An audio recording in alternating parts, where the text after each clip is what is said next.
Eu quero argumentar hoje que a fé cristã é a única que não é um salto de fé no escuro.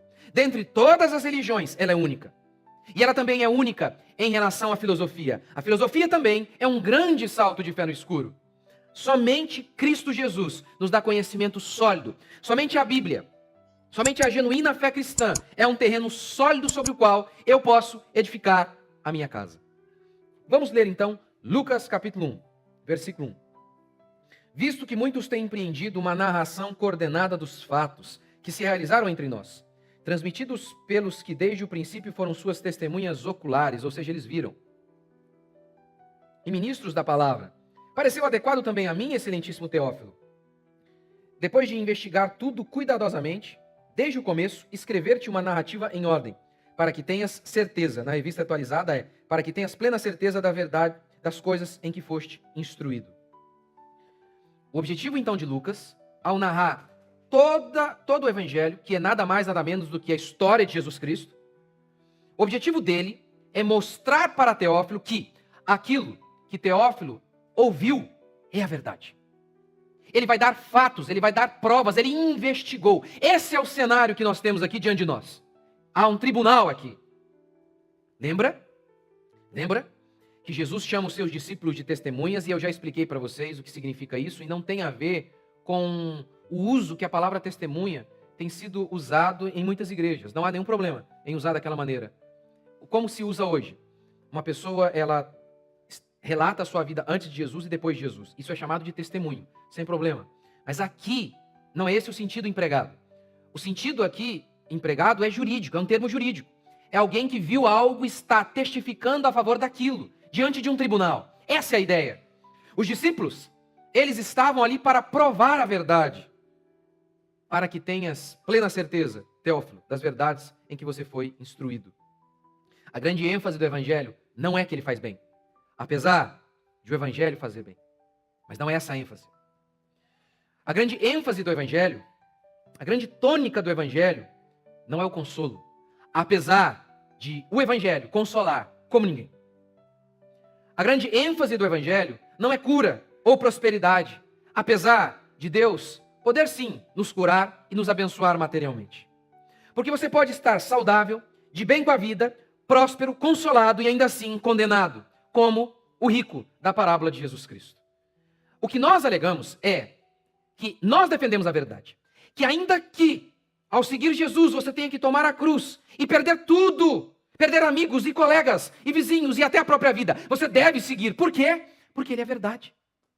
Essa era a defesa dos apóstolos. Essa era a mensagem deles. Esse era o atrativo, nada mais. A verdade, defendemos a verdade. Mas e se eu perder a minha vida? Isso não anula o fato de que Jesus é o Messias.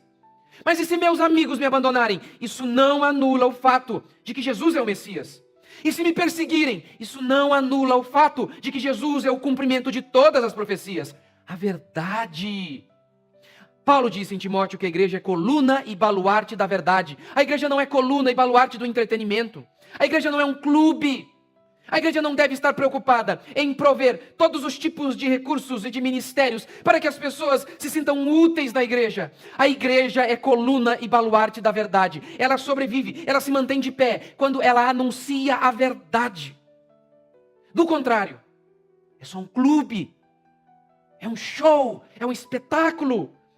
E defuntos ficam se movimentando nesse show, mas são defuntos, estão mortos espiritualmente.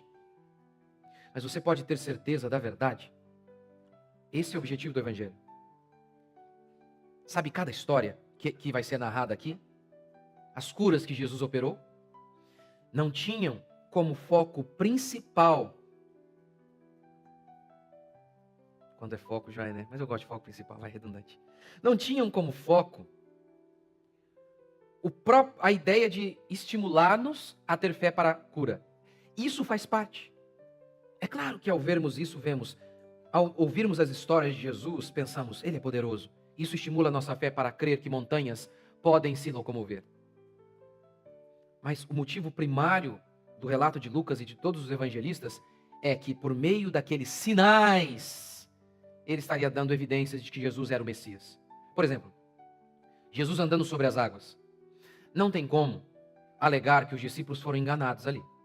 Porque há milagres que a gente fica na dúvida se foi de fato milagre ou não. Como, por exemplo, um dia o rapaz foi num culto e ele estava com a sua pele toda, uma doença de pele, o pastor orou por ele, 3 meses depois ele voltou e disse, estou curado. Você fica na dúvida, foi um milagre de fato ou não? Há milagres que você fica em dúvida. Não tem como duvidar disso. Pedro andou sobre as águas.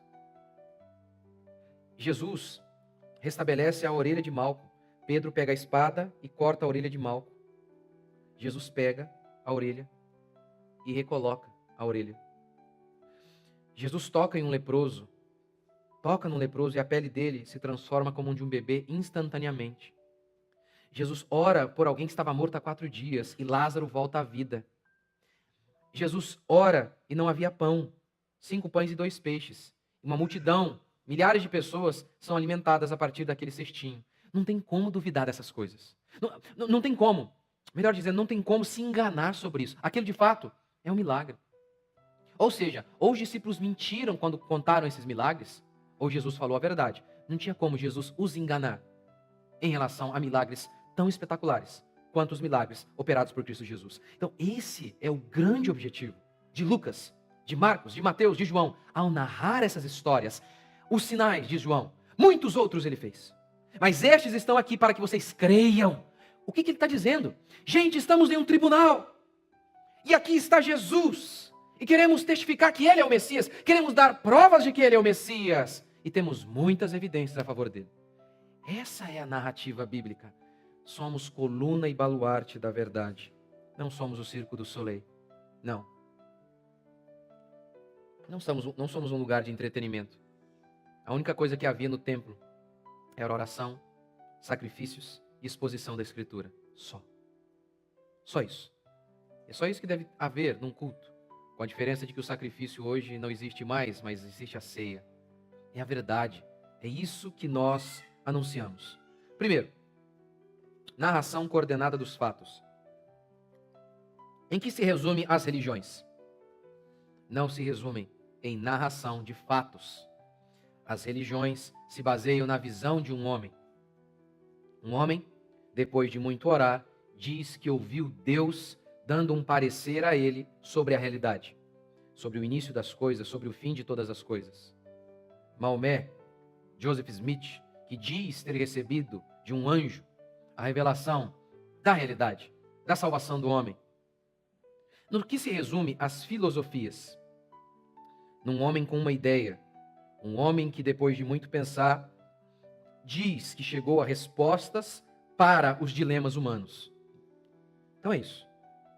Mas, e a fé cristã? No que ela se baseia? A fé cristã, como eu já disse para vocês tantas vezes, ela tem inúmeros assuntos que nós, hoje, não conseguimos compreender. Como Paulo disse, hoje conhecemos em parte. Afinal de contas, estamos falando de Deus, nada mais lógico, então, que haja alguns assuntos que estejam além de nossa capacidade humana. Entretanto, aferir, confirmar se a fé cristã é verdadeira, é a coisa mais simples que existe. Mais simples. Porque ela é baseada em um fato histórico que aconteceu no tempo, que aconteceu no espaço. A morte e ressurreição de Jesus Cristo. Esse fato é testemunhado por centenas de pessoas que morreram ao testemunhar isso, alegando, nos dias de Pôncio Pilatos, nos dias de César, que viram Jesus Cristo morto na sexta e ressurreto no domingo. Qual a prova? Qual a prova de que as outras religiões estão falando a verdade? Você tem como investigar, como Lucas fez? Você tem como investigar o Islã? Quando o Islã diz, Maomé disse que ouviu Deus. Moisés também disse, só que tem uma diferença enorme. O testemunho de Moisés é chancelado pela pessoa de Jesus.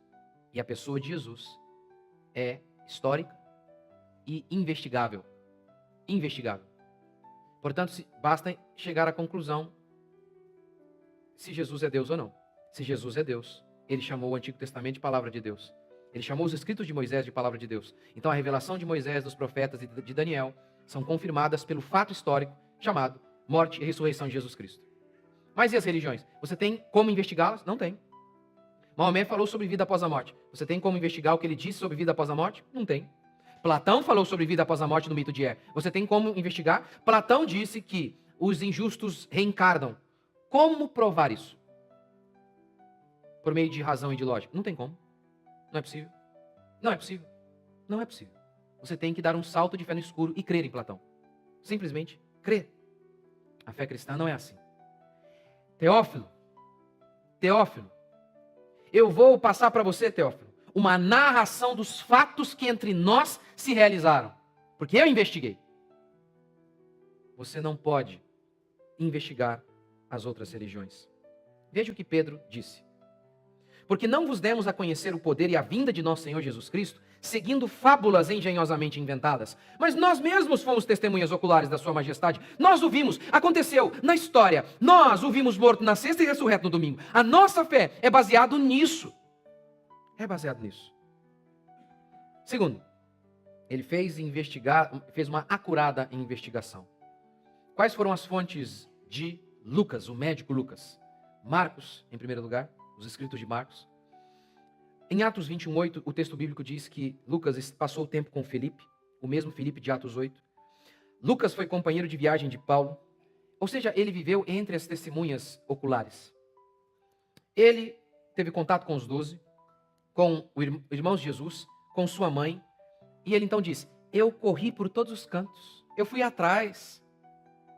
E depois de investigar tudo, está aqui, Teófilo. Aqui eu vou contar para você fatos. Você não pode fazer isso com as seitas. Não tem como fazer isso. Você vai lá e fala: eu quero investigar Joseph Smith. Não tem como. Ele disse que teve uma revelação e toda a fé deles é baseada nesta revelação. Acabou, você tem que acreditar e ponto, final. Vamos ver se eles estão certos lá no dia do juízo final. Você tem que esperar. Você tem que dar um salto de fé no escuro. Você não tem nada para basear sua fé, para dizer: me dê uma prova, me dê uma evidência. E as profecias, as deles caíram por terra. Todas as profecias deles caíram por terra. Você também não pode investigar a filosofia. Você pode, por meio de lógica, desfazer alguns argumentos. Mas você, por exemplo, não pode, por meio de lógica, dizer se eles estão certos ou errados em relação ao pós-morte. Não tem como, por meio da razão, investigar isso. Como fazer isso? Não, a ciência também não pode. Não tem como levar o pós-morte para o laboratório. Nem a ciência e nem a filosofia são capazes, racionalmente, de dar respostas a nós sobre a nossa origem e o nosso final. Não são. É o simples e um grande salto no escuro. Crer neles, tanto na ciência quanto na filosofia, quando eles falam de quem nós somos, de onde nós viemos e para onde nós vamos, que é o que de fato importa. É um grande ponto de interrogação. A nossa história, entretanto, não é assim. A nossa história é baseada em um fato. Um fato. O fato de que Jesus voltou dos mortos. Como Shakespeare diria, a morte, o lugar de onde nenhum viajante jamais voltou. Ora, a nossa fé é baseada em um viajante que voltou de lá. E que assegurou como vai ser para nós. Nós somos os únicos lúcidos, por isso a Bíblia declara que nós somos a luz do mundo. Nós somos os únicos com uma resposta lógica sobre a vida após a morte. Nós conhecemos alguém que voltou de lá, alguém que sabe o caminho e alguém que disse para nós como será o nosso caminho. Milagres que entre nós se realizaram. Fez uma investigação sobre o que aconteceu. Qual prova? Qual prova as outras religiões podem dar sobre a sua fé? Quais são os fatos que confirmam a fé deles? Quais são os fatos? Os milagres de Jesus confirmavam quem ele era. Não apenas isso. Os ensinamentos de Jesus, quando vividos, transformaram nações inteiras. Esses fatos, tanto os seus milagres quanto os seus ensinamentos sendo cumpridos, todos esses fatos corroboram a ressurreição de Jesus Cristo, a divindade de Jesus Cristo. Mas façamos uma investigação dos fatos que entre nós se realizaram em relação às ideologias, em relação às religiões. Façamos isso. Façamos isso agora. Por exemplo,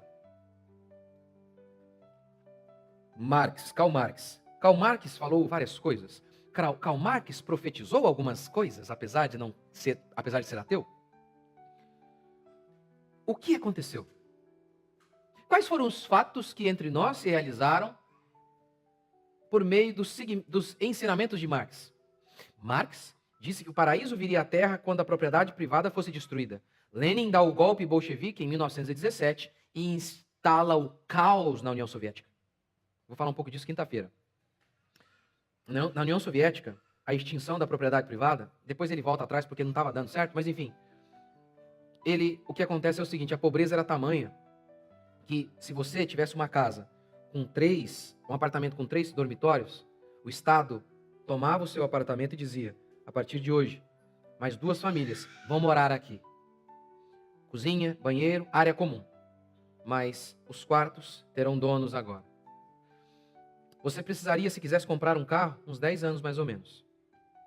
Os russos, os soviéticos, passaram um filme americano e os soviéticos ficaram impressionados ao ver que um americano médio, comum, possuía carro. Os soviéticos, então, proibiram o filme, porque mostrava a realidade de um país desenvolvido, de um país não socialista. Canibalismo, paredões, falta de liberdade. Esses são os fatos que entre nós se realizaram, graças a Karl Marx. Quais são os fatos que testificam a favor da seita, da religião chamada darwinismo? Darwinismo. Os seguidores de Darwin. O próprio Darwin disse que a falta de seres intermediários corroborava contra a tese dele. Lembra? Lembra que eu já ensinei para vocês? Há muitos outros argumentos químicos, físicos, científicos dos mais variados para provar que Darwin está errado. Mas esse é o mais simples de mostrar. E eu já ensinei para vocês várias vezes, lembra? Segundo Darwin, nós tínhamos um parentesco com a tia Chita, um primata, está aqui. Aqui estamos nós, homens. Mas no meio disso tudo, seres intermediários. Fomos virando meio primata, meio homem, ao longo de milhares e milhares e milhares de anos. Milhões e milhões de anos. Então, há vários meio primata, meio homem ao longo do trajeto até chegarmos a ser homem como somos hoje. Aqui, ó. Veja o que o próprio Darwin disse. Não coloquei ele? Não coloquei. A quantidade de espécies intermediárias deveria ser enorme, o registro fóssil deveria estar repleto delas, e talvez seja a objeção mais grave e mais óbvia de minha teoria. Sim, porque se a teoria da evolução está correta, deveriam existir nos registros fósseis milhares de seres intermediários, meio homem, meio primata. Mas não há um sequer. É o famoso elo perdido. Um sequer. Nada. Eles só encontram nos registros fósseis seres humanos como nós somos hoje. Nada. Zero. Zero é um. Uma surpresa enorme. Além disso, ao longo da história da evolução, da teoria da evolução, o que tem de fraude, coloque lá na sua casa depois, fraudes da paleontologia. Sabe, coisas que eles fizeram assim absurdas. Absurdos. Eles deixaram em museus durante décadas. Olha lá, um monumento, a prova do elo perdido. Depois foi provado que era mentira. Provado por eles mesmos, não por crente não, tá? Cadê os fatos que entre nós se realizaram para provar suas teorias? Cadê? Cadê? Entretanto, não apenas os milagres de Jesus testificam a favor dele, mas também os ensinamentos. Quando os ensinamentos de Jesus são vividos, países inteiros são transformados, como a Escritura declara, bendita a nação cujo Deus é o Senhor. É o que testifica Alex Tocqueville, católico, que foi morar nos Estados Unidos, impressionado com o desenvolvimento daquele país protestante. O católico Alex Tocqueville escreveu o seguinte no seu livro A Democracia na América, página 50. Na América é a religião que leva as luzes. Que religião, gente? É um católico dizendo, a religião leva. Que religião? Protestante, que é o verdadeiro cristianismo. O catolicismo não é. Na América é a religião que leva as luzes. É a observância das leis divinas que conduz o homem à liberdade. John Smith? John Adams, segundo o presidente americano, disse o seguinte: a nossa Constituição só funciona para um país religioso, para um povo que crê em Deus, disse o segundo presidente americano. Bendita a nação cujo Deus é o Senhor. Quais são os fatos que entre nós se realizaram, que provam as filosofias, as religiões? Cadê? Cadê? A gente tem que crer no escuro? Ou pior ainda, a gente tem que crer a despeito de todos os fatos contrários. Nós olhamos por todos os lados, essas ideologias. Não tem nada que diz algo a favor delas. Pelo contrário, os fatos são contrários a elas. Mesmo assim, o povo crê neles. E é de uma fé absurda. É engraçado, né? Eu vejo eles dizendo, falando de maneira pejorativa, zombando de nós, né? Aí eles, esses crentes. Crê lá, Maria casou com o Espírito Santo.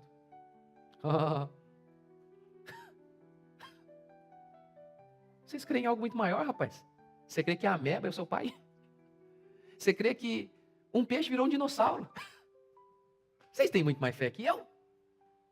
Cadê os fatos? Não vem dar carteirada, não. Não vem dizer sou cientista.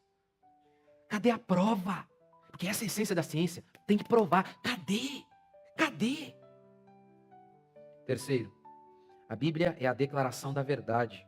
Por que Lucas escreveu o que escreveu? Teófilo, para que você tenha plena certeza da verdade. Lucas não escreve, estou escrevendo para que você se sinta bem. Não. Mas para que você tenha certeza da verdade. A falsa religião, uma das características da falsa religião é mexer com a nossa emoção. Não há nada demais em sermos tocados em nossas emoções, afinal de contas, Deus nos dotou delas. O problema é a emoção pela emoção, e é isso que a falsa religião faz. Um povinho ateu, eu acho que é o povo do Porta dos Fundos, estava assistindo, é uma cena, um vídeo, não lembro, mas está lá. Um ateu assistindo a um teatro sobre Jesus. E aí, o ateu chora, acha tão bonito, e diz assim, nossa, estou tão emocionado, que quase abandonei minha razão. O que ele está dizendo é isso, que a religião é apenas sentimentalismo barato. Não é verdade. Ora, em se tratando de todas as outras religiões do mundo, inclusive a falsa religião cristã, o falso cristianismo, ele está certo. Ele está certo. Muitas igrejas, evangélicas inclusive, estão baseadas na emoção e não na verdade. Por exemplo, a mulher entra fragilizada, o marido a abandonou. Tudo que essa mulher mais quer é ouvir alguma coisa que a console imediatamente. Imediatamente. E aí, a moça entra, o pastor aponta e dá uma tremida, fala numa língua que ninguém entende e diz, eis que te digo, Deus é contigo, aquele que te abandonou.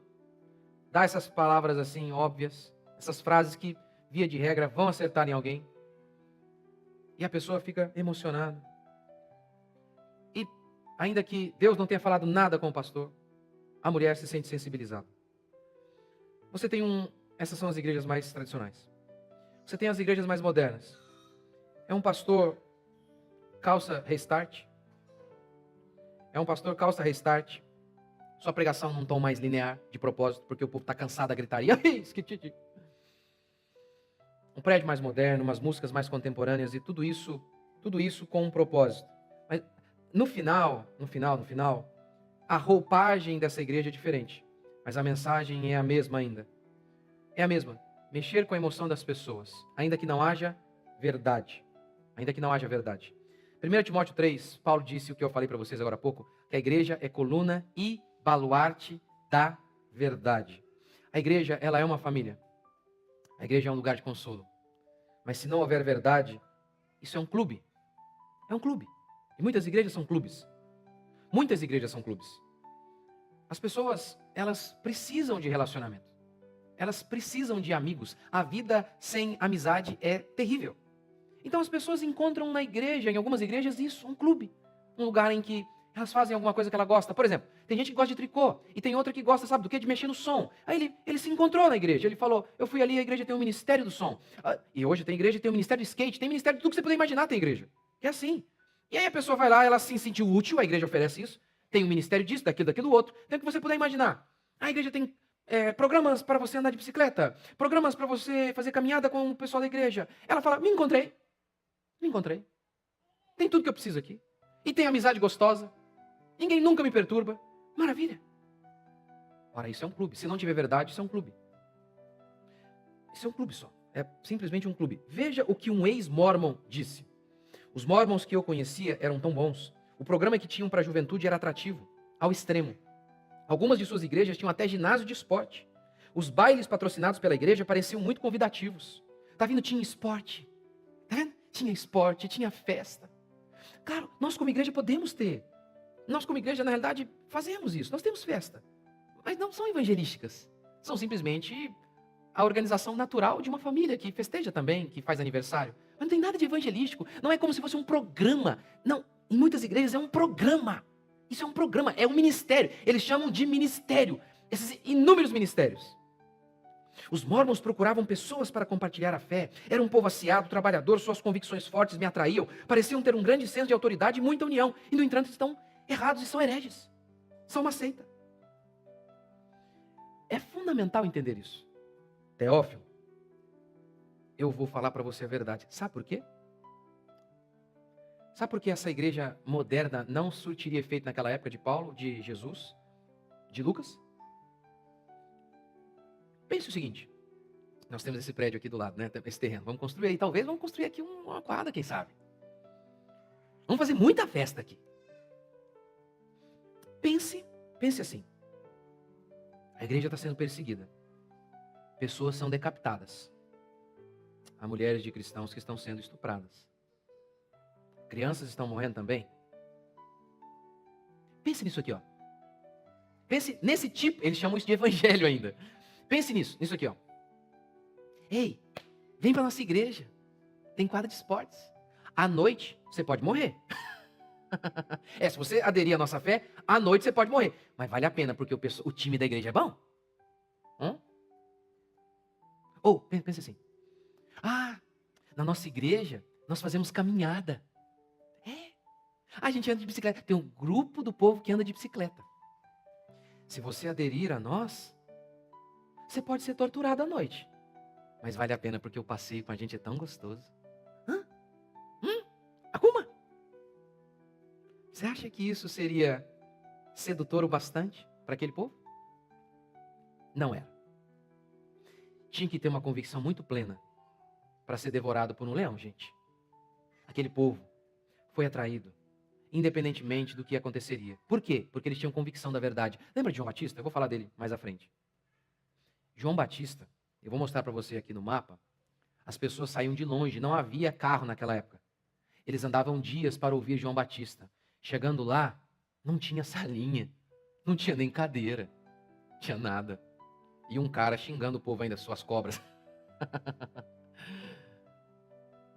No entanto, toda a Judeia, Samaria, arredores do Jordão, vinham para ser batizados, se arrependendo de seus pecados. O que João tinha? Nada. Só uma coisa, verdade, mais nada. Esse era o grande atrativo dele. Só isso. Quarto e último princípio. Lucas escreveu para todos nós. Excelentíssimo Teófilo. Excelentíssimo. A palavra aqui em grego é kratistos. Kratistos. Significa o mais ilustre, o mais excelente. Era usada geralmente para se referir a alguém em um alto posto. Por exemplo, a mesma palavra é usada em Atos capítulo 26, para se referir ao governador Félix. É a mesma palavra. Portanto, Teófilo provavelmente era uma autoridade romana de alta patente. Ao longo da nossa história, o que Paulo diz e o que historiadores confirmam é que, em sua maioria, nós somos formados por gente pobre, feia, ou, para definir melhor ainda, os que não são. Irmãos, reparai na vossa vocação. Notem que a maioria de nós são os que não são. É como se Paulo fosse fazer assim, ó. Qual definição eu vou dar para esse povo? A melhor definição desse povo é definição de uma, porque esse povo é insignificante diante deste mundo. A maioria dos nossos não são nada aos olhos deste mundo, diz Paulo. Mas Lucas dá esperança, dizendo o seguinte: Teófilo era um irmão. Teófilo, tudo indica, era um daqueles que creram em Cristo. Teófilo, você ouviu sobre Jesus, mas agora eu vou dar para você uma investigação apurada, acurada, muito bem feita, para que você tenha plena certeza da verdade. O que Lucas está dizendo ao endereçar essa carta é o seguinte: para alguns, Jesus veio apenas para os pobres, apenas para o analfabeto. A verdade é que Jesus veio para todo aquele que nele crê. Ele veio para o seu povo, para os eleitos, que ele elegeu antes da fundação do mundo. Lembra do Egito? Lembra do Egito? Lá no Egito, Moisés saiu dizendo: todo aquele que crer em mim, na minha palavra, vai colocar o sangue de um bezerro no batente da porta. E então o anjo vai passar, vai olhar esse sangue e vai passar por cima. A palavra Páscoa significa isso. E ele não vai matar ninguém ali, porque ali já morreu alguém, que era um símbolo do Cordeiro, Jesus que viria. Diz o texto bíblico então que no Egito, do filho do faraó ao filho da escrava, do mais poderoso ao homem de menos poder, que nem dono de si era, morreu todo mundo. Todo filho mais velho, da casa mais rica, mais intelectual, a casa mais pobre, sem cultura alguma, morreu todo mundo. Mas lá em Israel, do mais nobre ao mais plebeu, do mais intelectual ao mais ignorante, onde houve sangue, onde houve fé em Cristo Jesus que viria, houve salvação, para mostrar para nós que Jesus Cristo, ele habita do alto e sublime trono, mas ele habita com qualquer um, na casa do rico e do pobre, mas desde que haja fé. Havendo fé, haverá um Deus propício, inclinado para ouvir o seu povo. Você crê?